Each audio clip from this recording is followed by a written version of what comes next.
सरला अपने बेटे रमेश और बहू मीरा के साथ रहती थी। मीरा और रमेश के 2 बच्चे थे, एक लड़का और एक लड़की। लड़की दूसरी कक्षा में पढ़ती थी और लड़का 5वीं कक्षा में पढ़ता था। दोनों बच्चे सरकारी स्कूल में पढ़ते थे। रमेश गली गली घूमकर आइसक्रीम बेचने का काम करता था, उसी से उनका गुजारा चलता था। पर एक दिन रमेश का बहुत भयानक एक्सीडेंट होता है और उस एक्सीडेंट के बाद रमेश कोमा में चला जाता है। अब रमेश तो बिस्तर से लग गया। घर में कमाने वाला कोई नहीं था। एक दिन मीरा और उसकी सास दोनों बैठकर बातें करते हैं। माँ जी, हमें कुछ ना कुछ तो करना होगा, नहीं तो हमारा गुजारा कैसे होगा। माँ जी, मैं ऐसा करती हूँ, लोगों के यहाँ खाना बनाने का काम देखती हूँ। अगर मुझे कहीं कोई काम मिल गया तो मैं वही काम कर लूँगी। अरे नहीं बहू, तुम कहाँ जाओगी इतनी गर्मी में? तुम घर पर बच्चों का और रमेश का ध्यान रखना। मैं देखती हूँ, कहीं बर्तन मांजने का काम मुझे मिल गया तो मैं कर लूँगी। अरे नहीं नहीं माँ जी, आप ये कैसी बातें कर रही हैं? आप इस उम्र में मेरे होते हुए लोगों के यहाँ बर्तन साफ करेंगी? नहीं नहीं, रमेश नहीं है तो क्या हुआ माँ जी? जैसे आपके बेटे रमेश हैं वैसे ही मैं भी हूँ। आप रमेश का और मेरे बच्चों का ध्यान रखिए। मैं काम ढूंढती हूँ, बाहर बहुत ज़्यादा गर्मी है माँ जी। हमारे घर में इतनी ज़्यादा गर्मी है तो सोचो आप सड़कों पर कैसे घूमेंगी। मैं देखती हूँ अगर मुझे कहीं कोई काम मिल जाता है तो। दूसरे ही दिन मीरा काम की तलाश में जाती है। मीरा एक सेठ के यहाँ जाती है। सेठानी जी, आपके यहाँ कोई काम मिल सकता है, खाना बनाने का या आप जो भी कहीं? हाँ हाँ, मेरी खाना बनाने वाली तो नहीं आ रही है। तुम चाहो तो मेरे यहाँ खाना बनाने का काम कर सकती हो। मैं तुम्हें 8,000 रुपये महीना दूंगी। अगर तुम्हें अच्छा लगता है तो कल से तुम आ सकती हो। हाँ हाँ मालकिन, मैं कल से आ जाऊंगी। मुझे काम की बहुत ज़रूरत है, धन्यवाद। ऐसा बोलकर मीरा घर चली जाती है। घर जाकर वह अपनी सास को बताती है कि उसे एक सेठानी के यहाँ काम मिल चुका है। दूसरे दिन से मीरा सेठानी के यहाँ खाना बनाने जाती है। मीरा देखती है सेठानी का घर इतना ठंडा होता है, मन ही मन सोचती है, सेठानी का घर कितना ठंडा है।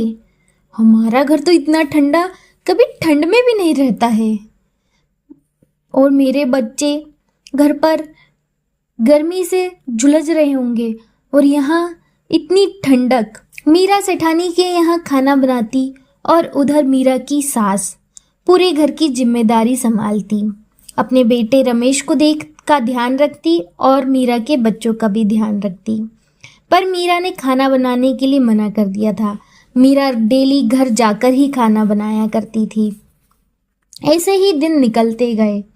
एक दिन मीरा के बच्चे जिद करने लगी, मम्मी हमें भी आपके साथ चलना है, एक दिन हमें ले चलिए ना प्लीज़। हाँ माँ, हमें ले चलिए ना, आज हमें आपके साथ जाना है। नहीं नहीं बेटा, इतनी गर्मी में तुम लोग कहाँ जाओगे, तुम यहीं पे रहो। नहीं माँ, हमें भी जाना है आपके साथ, ले चलिए ना। अच्छा, जिद नहीं करो, जाओ अपनी दादी को बता दो कि तुम लोग मेरे साथ जा रहे हो। ठीक है मम्मी। मीरा अपने दोनों बच्चों को अपने साथ ले जाती है। सेठानी के घर जाकर मीरा किचन में जाती है और काम करने लगती है। मीरा अपने बच्चों से कहती है, देखो तुम दोनों यहीं पर खेलना, इधर उधर नहीं जाना। बेटा ये अपना घर नहीं है कि तुम कहीं भी जा सको और घर भी बहुत बड़ा है। तुम लोग इधर उधर चले गए या फिर किसी ने तुम्हें देख लिया तो मेरी परेशानी हो जाएगी। नहीं माँ, हम कहीं नहीं जाएंगे, आप चिंता नहीं करो। मीरा के बच्चे किचन में खेलने लगे। दोनों बच्चे आपस में बात करते, भैया यहाँ कितना ठंडा लग रहा है ना, यहाँ पे कूलर लगा हुआ है क्या कहीं? नहीं नहीं छोटी, यहाँ पे एसी लगा हुआ है, वो देख एसी से कितनी ठंडी ठंडी हवा आ रही है। छोटी, हमारे घर में एसी क्यों नहीं है? हाँ भैया, हमारे घर में एसी क्यों नहीं है? मम्मा को बोलो ना कि एक एसी लगवा ले। अरे छोटी, एसी बहुत महंगा आता है, हमारे घर में तो कूलर भी नहीं है, बस वही एक छोटा सा टेबल फैन है हमारे घर। अरे हाँ भैया, कोई बात नहीं। मीरा काम करने के बाद घर जाती है। घर जाकर बच्चे कहते हैं, माँ वहाँ पे कितना ठंडा लग रहा था ना, हम भी एक एसी लगवा लें क्या? क्या माँ, आपके पास इतने पैसे हैं कि हम एक एसी लगवा सकते हैं? अरे नहीं बच्चों, हम एसी नहीं लगवा सकते। तुम बताओ हम कैसे एसी लगवा सकते? हमारे पास इतने पैसे नहीं हैं। पर माँ, वहाँ कितना ठंडा लग रहा था, माँ हमें रोज ले चलोगी क्या? नहीं बेटा, आज तो चल गया, पर किसी ने देख लिया कभी तो फिर मेरी परेशानी हो जाएगी बेटा, मुझे और कहीं काम भी नहीं मिलेगा फिर, और वो लोग मुझे अच्छे पैसे दे रहे हैं। अच्छा ठीक है माँ, कोई बात नहीं। मीरा एक दिन सेठानी के यहाँ काम करने जाती है। तब सेठानी कहती है, मीरा मैं पूजा करने मंदिर जा रही हूँ, तुम अभी यहाँ पे हो तो ध्यान रखना घर का। उस समय घर पर कोई नहीं था। मीरा खाना बना रही थी, तभी अचानक से घर में दो लोग घुस जाते हैं और मीरा के ऊपर चाकू दिखाने लगते हैं। हे, बता घर का सारा सामान कहाँ पे है, जल्दी बता। मुझे नहीं पता भैया, मुझे नहीं पता। अच्छा मैं बताती हूँ, आप चाकू हटाइए, मैं आती हूँ। मुझे डराओगे? भागो भागो यहाँ से, चोरी करोगे? चलो भागो भागो यहाँ से, भागो जल्दी भागो। अरे भागो भागो, ये लड़की तो बहुत तेज है, भागो भागो। सेठानी ने रास्ते में उन चोरों को भागते हुए देख लिया था। सेठानी अंदर आई और पूछा, मीरा कुछ हुआ तो नहीं? उन चोरों ने कुछ लेके तो नहीं गए? अरे नहीं सेठानी, कुछ नहीं हुआ, मैंने उनको अच्छा मजा चखाया, अब वो कभी नहीं आएंगे आपके घर। अरे मीरा, तुम्हारा बहुत बहुत धन्यवाद, मुझे तो लगा कहीं चोरी तो नहीं हो गई। नहीं मालकिन, आपने मेरे ही भरोसे घर छोड़ के गए थे तो मैं कैसे चोरी होने देती। वाह मीरा, आज तुमने मेरा बहुत बड़ा नुकसान होने से बचाया है। अभी तुम रुको, मैं आती हूँ। सेठानी अपने कमरे में जाती है और एक नोटों की गड्डी लेके आती है और मीरा को देती है। ये लो मीरा, ये तुम्हारा इनाम।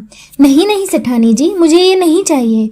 अरे मीरा रखो, मैं तुम्हें खुशी से दे रही हूँ, तुम इससे जो चाहे वो खरीद लेना। मीरा झेपते हुए पैसे ले लेती है और मीरा घर जाती है।